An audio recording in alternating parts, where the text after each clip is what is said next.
invited to take part because he was leading the 600cc Superstock Championship over in Australia.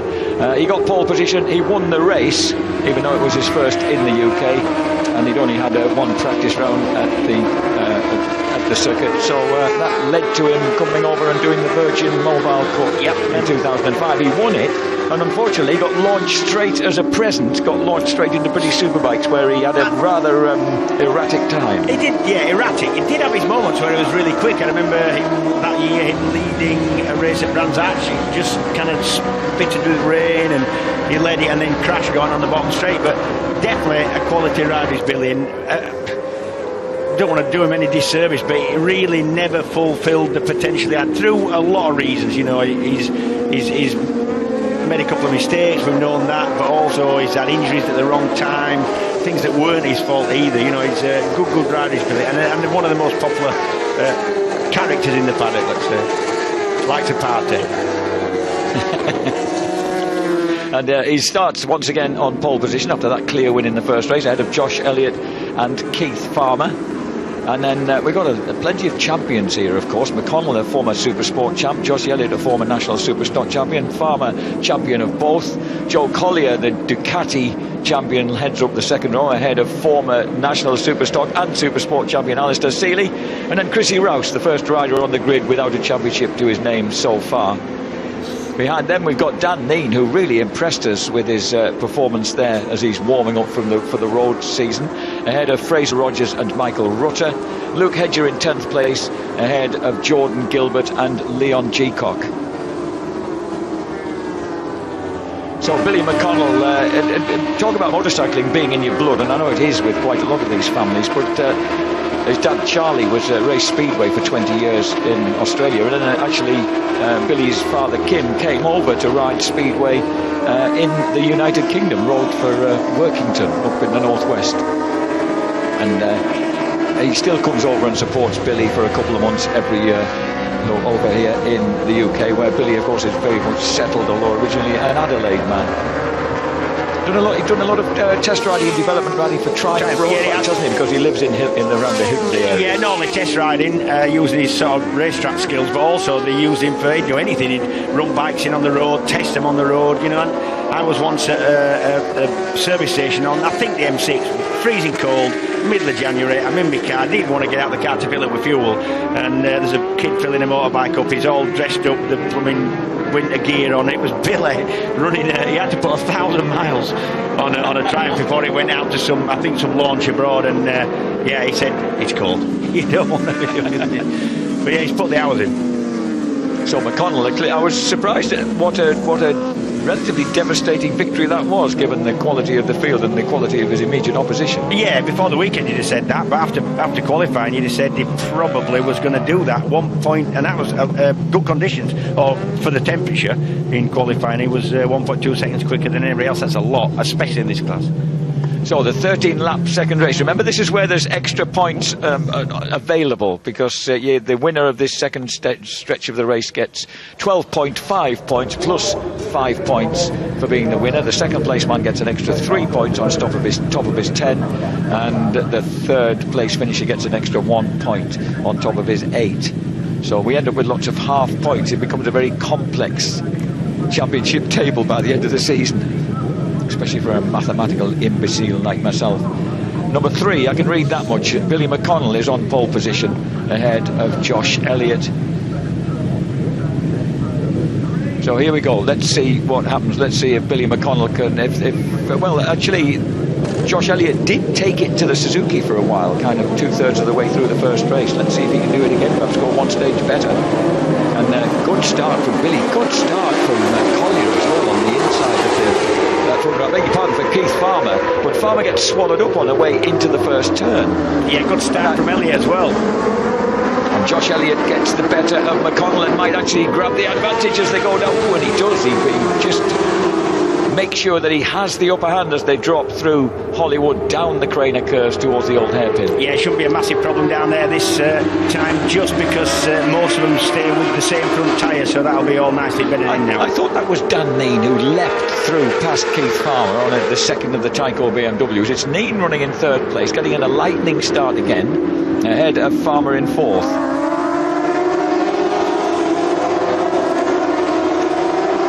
there are some regulars in this class. Oh, Alex Olsen's made a horrible start down in 25th place, but he did at least manage to make it. What he did was make sure he finished, even though way downfield, so that he could get out in the second race, despite problems towards the end of that first encounter. It's noticeable that down in 28th place, James, is Bournemouth Kawasaki's very own James Hillier, also warming up for the Roads. Yeah, for his Roads campaign. Yeah, said we're finding it a little bit of a culture shock. Just stick his neck out around on it. Keith Farmer keen to find a way past inside him. Oh, and a big moment there for Chrissy Rouse. The back end came round, stood him up good and proper, but he survived. And I think that might have been the little figure of Alistair Seeley just stealing through in front of him. Yes, he does. And so too does Michael Rutter.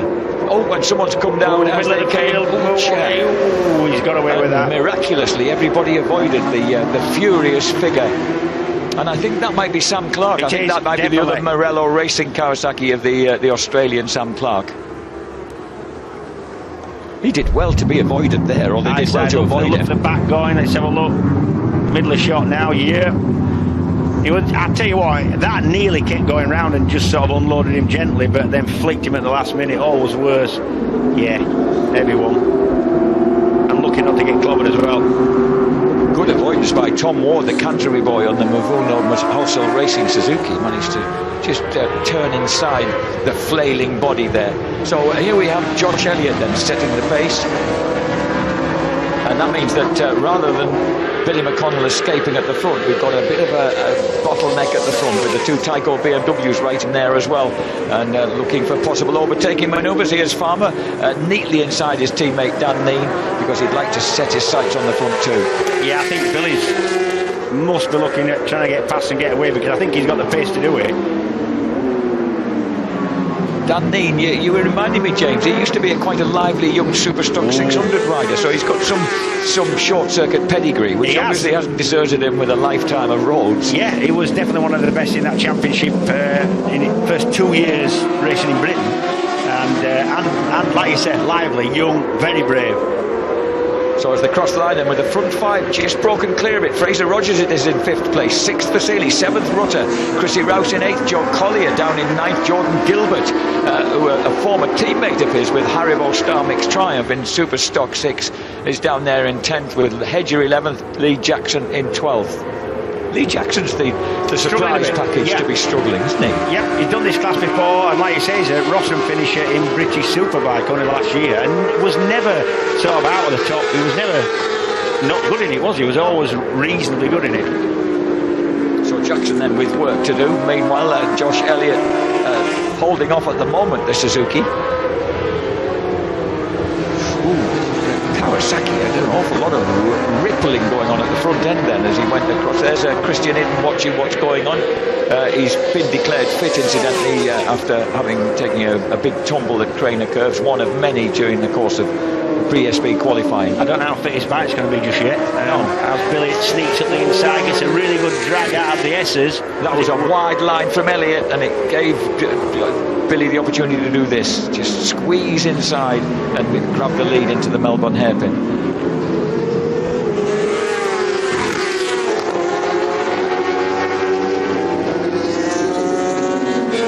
Into Goddard's, and we've got a problem for the... Oh, would you believe it? It's that gentleman I mentioned. It's Daley Matheson from Stockton-on-Tees on the Jackson Racing with Eddie Stobart BMW, and it's he's got a problem. What a shame. Nice outfit, nice kit. Nice kit as well. And another lad who's more of a road race. He's going more the road race route. And already you can see that Billy's trying to squeeze the advantage, and he's pulled the gap on the two Tyco BMWs. So Australia leads Northern Ireland ×2, and then the Isle of Man, and then there's Fraser Rogers. Alistair Seeley makes it 3 Ulstermen in the top 6. Yeah, it's funny how Northern Ireland punches above its weight as far as racing goes. Unreal. And then as they come steaming out of the fast left-hander down through the dip, and then a massive double apex left-hander at Coppice, which they take at about 80 miles an hour, and then it's up to 170 plus on the drop down towards the Foggy S's, which they flick through at a handy 65-70 miles per hour. And then they actually get up to way over 150 before they hit the anchors over the top of the hill. And this is into the slowest point of the course, the 35-mile-an-hour right-hander at the Melbourne hairpin. Nearly a bit wide there, lost a little bit of time. Alistair Seeley is just creeping up towards Fraser Rogers, so the little guy on the green and yellow motorcycle just beginning to get the moment there. Little bite back from the Morello Kawasaki just took the edge off his run into the line for Josh Elliott. That's the fastest lap of the race, 1:31.71 for Billy McConnell. Elliott might have just about matched that. He did a 1:31.8 despite being nearly hoyed out there of his seat. There's Alistair Seeley now closing the gap on Fraser Rogers. This is about 6'2" playing 5'4". Yeah, Seeley's a little fella, isn't it? Yeah. He doesn't do boxing training anymore, he was telling me, so he doesn't need that. He just goes down the gym. And of course rides particularly motocross. He goes out with his little lad riding motocross. He's very good. So Seeley tucking in now right behind Fraser Rogers. I suppose if you've got a big lad in front of you, you're going to get plenty of draft. Talking about big lads, Dan Neem looks fairly big fella, doesn't he? He is. No, he's tall lad, is Dan. Yeah, he is. Fascinating this, because he's sitting right there with Keith Farmer. We know how good Farmer is at this stuff.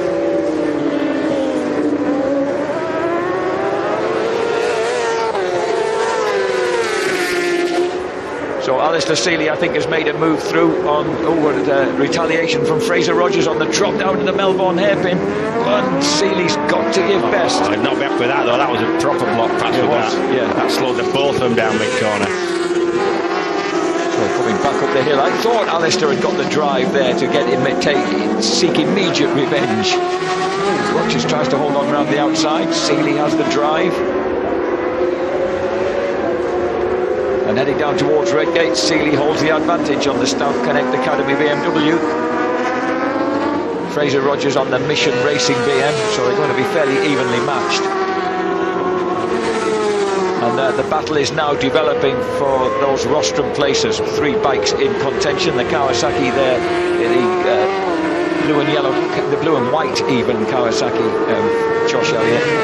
There's Richard Cooper, who of course was riding that Bill-based Suzuki so successfully last year.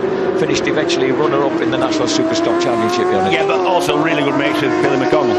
Yeah. Michael Rutter through there, number 4, has made his way through into 7th place ahead of Chrissy Rouse. Joel Collier in 9th, Jordan Gilbert. I'm really impressed with Jordan Gilbert in the way that he's stepped up into this class. Yeah, me too. From being a cheerful second. Of course, he's not riding for Mission Racing anymore, so we won't hear his wonderful takeoffs of Steve Brogan. We're on the 6th lap of 13.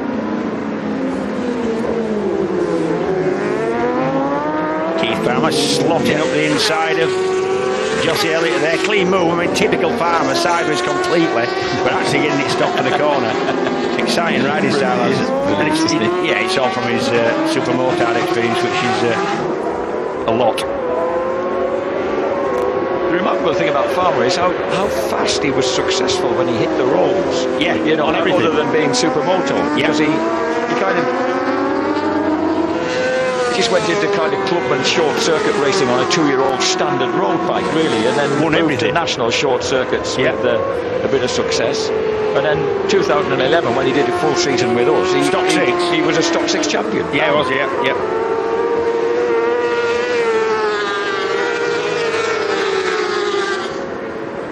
So we're on to the 7th lap of 13, just beyond half race distance, and we're 1.5 second lead now for Billy McConnell and the Suzuki, looking for that double race victory, which of course Danny Buchan achieved for the Kawasaki team just 12 months ago.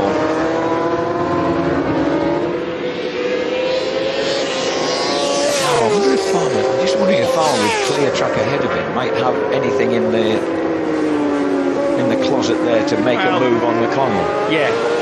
I think he probably would. The last couple of laps have been identical to McConnell's. We'll see. Specks of rain there at the Foggy S's. Well, you know that Keith won't mind that. Look at him drifting down there. Here comes Neen as well. Neen decided he can make a move on Elliott, and he forces the Ulsterman well wide. So Dan Neen moves his Tyco BMW through into third place. Neen should do more of this. He's enjoying this. I've told him. I've actually said that. I said, you should be doing more of this stuff. You're a really good short circuit man. I think exactly the same about Lee Johnston. Really good short circuit man if he wished to go that way. Yeah. That was Jules Elliott there giving his son the board, and as Dan goes very wide on the entrance to Redgate, and that gives, I suppose if it's your dad urging you on, especially, but is he too wide? No, he brings it back and just closes the door a bit down through Hollywood. Last lap was a quicker lap for McConnell. I don't think Farmer is able to do anything about him. Yeah, McConnell did his fastest lap of the race. He seems to be able to just turn the tap on a little stronger whenever someone's threatening. What a comfortable position to be in. Yeah. I didn't have too often, but I do remember it.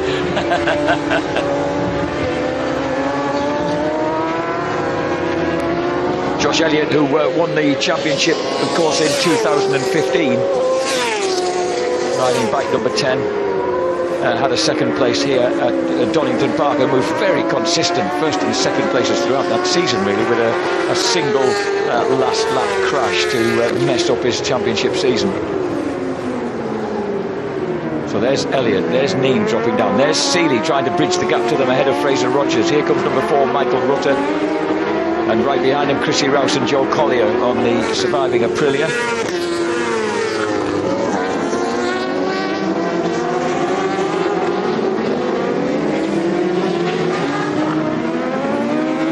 Michael Rutter, who on a beautiful gold and black BMW. Now Farmer has the fastest after the race at 31.6, and that's some 3/10 quicker than McConnell. Well, it was, yes, it was, wasn't it? Now then, the gap's just down to one. It's down to 3 thousandths underneath a second and a half. So who knows? It just could be something in this. We're on the 9th lap of 13. And we know that Keith Farmer will be wanting to make an inroads into this. If you can see that gap coming down, he's not going to give up. Alistair Seeley's last time was a 132.2 against a 133 for Dan Neen. So he's closing that gap as we watch. What a remarkable contrast in styles. Chrissy Rouse, the busy, aggressive Chrissy Rouse, and the super cool number 4, Michael Rutter. And then right behind them, Joe Collier. This is a great three-way fight. Fraser Rogers is going to get sucked into this. The lads seem to be drawing themselves ever closer.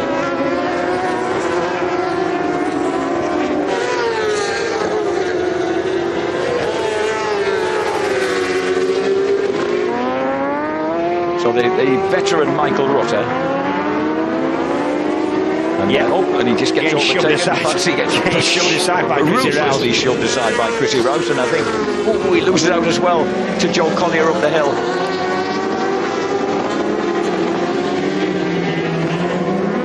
What's the date today, James? It's the 1st of April, so in a very short time, at the moment 45 years old. He'll turn 46 on the 18th of April. When Michael Rutter? Yeah. Is that all he is? I don't. Well, that's his racing age, James. I mean, you guys do have modifications to your age in your birth certificate sometimes when you're out there on track. There's McConnell. There's the second place man. There's third place Elliott trying to get away from Neen, and all the time the two of them being just inched up on by number 43, that green and yellow Stav Connect bike of Alistair Seeley. 10th lap of 13. No, he may run out of time. Seeley did his fastest lap of the race on the last lap of 1:31.8. So he took another 0.4 of a second out of Dan Neen. Yeah, Farmer definitely running out of time. His last lap was a fair chunk slower than actually half a second slower than McConnell. I think you just see McConnell controlling this, looking at his signal board and just keeping everything under control going when he has to do. And Fraser Rogers there has fallen foul of Chrissy Rouse. The Geordies stormed through into 6th place, and Joe Collier's looking to do the same as they drop down the hill. Fraser drops a long leg to try and discourage any move. Yeah, that's Chrissy Rouse's old bike. He's just overtaken, actually. I was going to say, is that exactly the same bike as Chrissy was riding last year? Yeah. It's probably it's probably suffering a bit. Probably one careless owner. No, It turns a good bike out, actually. Does Russ at Mission. I know, but I was just thinking of the treatment that Chrissy doled out to it last year. Yeah, it did. Sort of a bit of action, didn't it? It did. And that was just a glance over his shoulder there from Dan. Oh, we've got a faller. Number 9, Ben Luxton, Stockport's Ben Luxton on the OMG Racing. So there you see, and the red flag's gone out. That's the teammate of Gino Rea, who's riding, of course, in British Superbikes this year. Ben Luxton on beautiful outfit, but an unmarked apparently. So the red flag's out. We don't know why. And apparently there's a bit of a kind of misty rain about around McLean's at the far end of the circuit. That's the right-hander, right at the top of the hill in the distance there, to the left behind the trees. So Billy McConnell then has done the double. Keith Farmer finishes in second place, comes up and congratulates him. Josh Elliott holds that third place. Dan Neen does get fourth place, an excellent ride ahead of Alistair Seeley. Chrissy Rouse and Joe Collier just take 2 places off Fraser Rogers on what turns out to be the final lap, with Michael Rutter 9th, Jordan Gilbert in 10th.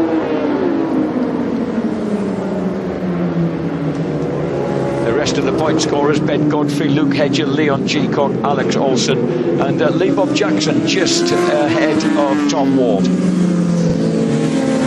So McConnell starts off in the best possible way. Yeah, and after Build-Based Suzuki came so very close last year, this could be their season in the National Superstock 1000 Championship.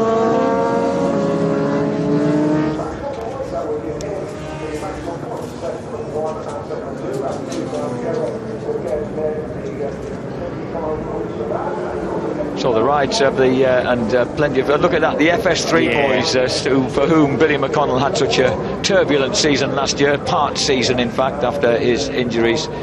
Congratulate Skippy on a splendid return to the track.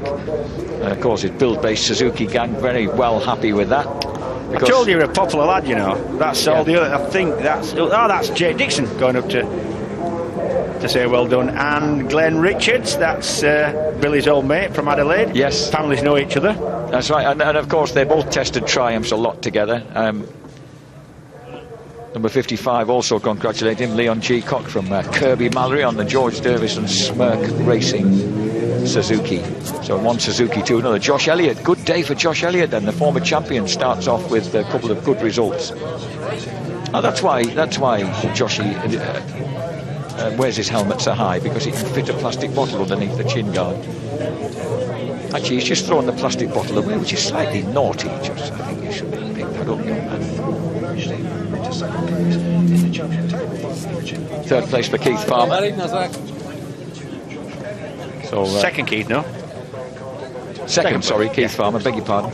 So that's a good result for Tyco BMW, second and fourth. Neil putting in a good performance.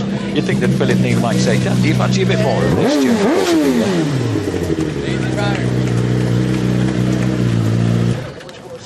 Yeah, buddy. Nice work. So let's check out the results and the second of the races. 2 half races, how would you count it? The Pirelli National Superstock 1000cc Championship. Billy McConnell wins it for Build-Based Suzuki ahead of Keith Farmer's Tyco BMW. Josh Elliott, Morello Kawasaki in third. Dan Neen, Tyco BMW in fourth. Alistair Seeley fifth, and Chrissy Rouse in sixth place. Seventh for the leading Aprilia of Joe Collier ahead of Fraser Rogers, Michael Rutter and Jordan Gilbert. 11th place for Ben Godfrey.